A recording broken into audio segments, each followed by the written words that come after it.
Daming nagulat dito bago ang magiging tapatan ng Ginebra kontra Northport sa semis. Coach Tim Cone on Arvin Tolentino update at sino itong big man na pumirma ng 3-year deal para sa SMB. So yan ang ating mga tatalakayin.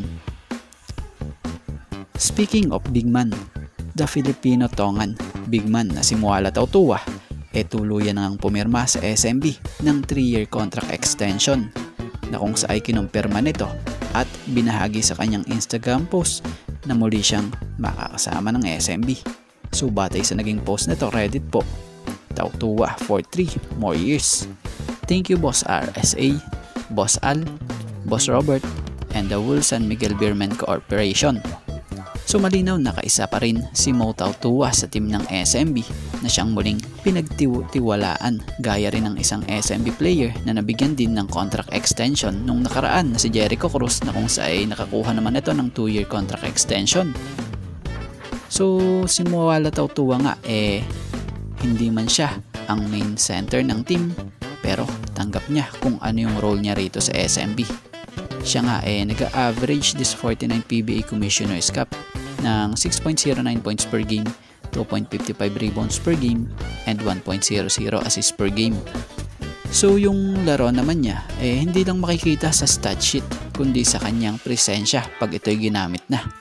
So para sa opinion natin sana si Moala Tautua mas mabigyan pa ng more minutes dito sa SMB. Dahil sayang yung tulad nitong big man na may maayos naman na shooting sa perimeter tapos dominated rin pagdating sa ilalim. At sana wag siya maging trade asset ng team na gaya sa nabanggit dito. So si Mo, 35-year-old na ito pero nasa kalakasan pa nga po ang kanyang katawan at kanyang karera. So sana sa loob ng 3 taon na yan sa kanyang pinirmahan sa SMB ito'y magtuloy-tuloy sa team.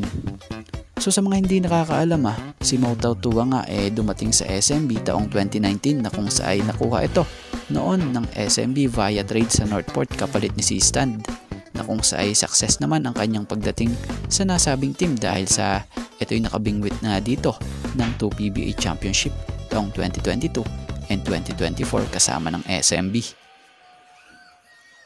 At dito tayo sa naging matunog na pinag-uusapan ngayon.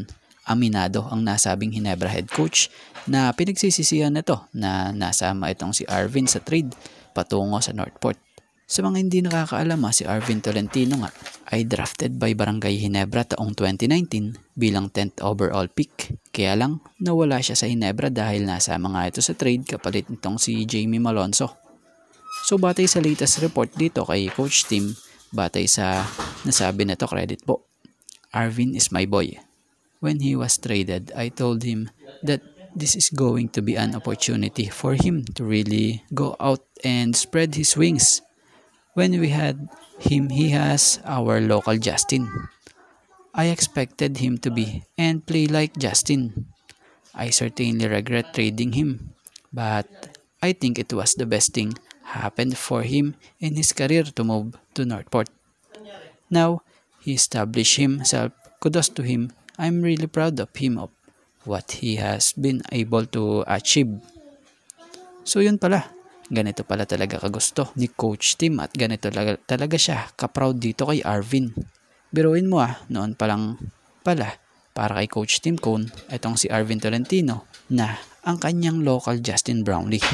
At bukod dyan, bagamat na trade si Arvin patungong Northport pala, noon ito na rin yung pinakamagandang nangyayari raw sa karir nitong si Arvin para sa kanya. Na kung saan mas nakilala pa nga raw po itong si Arvin Tolentino dito. Dahil sa Ginebra noon, limitado nga lang yung minuto niya. Dulot nga din ng malalim na lineup noon ng Ginebra. Isa pa dyan, bata pa siya noon. Pero masaya naman itong si Coach Tim at aminado siya na sa dati niyang player na to sa kung anong tinatamasa nitong katagumpayan sa karir niya ngayon. Kaya di na rin tayo magtataka kung bakit tinawag ni Coach Tim ito na Arvin is my boy.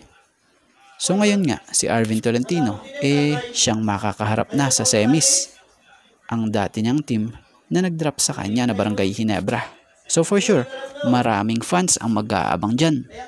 So siya nga pala, sa mga hindi nakakaalam, si Arvin ang isa sa mga player candidate bilang best player of the conference ngayon, na kung saan nag-average ng 23 points per game, 7.4 rebounds per game, 3.9 assists per game, 1.5 steals per game, and 1.1 blocks per game sa loob ng 12 games. So yun. Sa ngayon, ito nga lang po muna ang ating sports pasada, and thank you for watching guys, and God bless everyone.